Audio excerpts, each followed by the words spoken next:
Hey guys, welcome to another video for simonsvideo.com, and my name is Simon Tay, and today I'm going to show you how I take the 3D print out from the printer base. Previously using the spatula or the scraper or things, I've been cutting myself. You can see there's a little old scar here, there's a new scar here because I've been scraping and scraping holding on to the print base and I hurt myself. So I'm going to show you how I found a way to scrape using a massager. This massager have an attachment that you can actually attach the attachment, and it just vibrate very fast.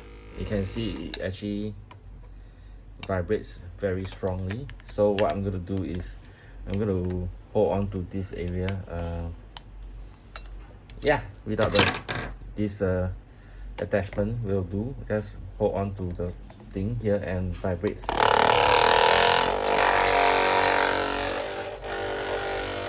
sure you can see.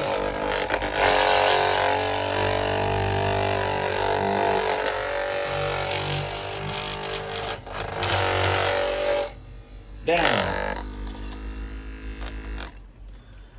It just came off just like that.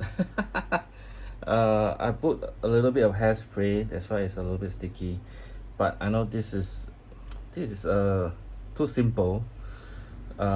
Simply by using a massager, a portable massager that's rechargeable, and you can attach to the scraper. I'll think of some kind of 3D printed solution to attach this scraper to the massager, but in the meantime I'll just put it in front of the massager and just vibrate very quickly, and you just scrape it off very quickly.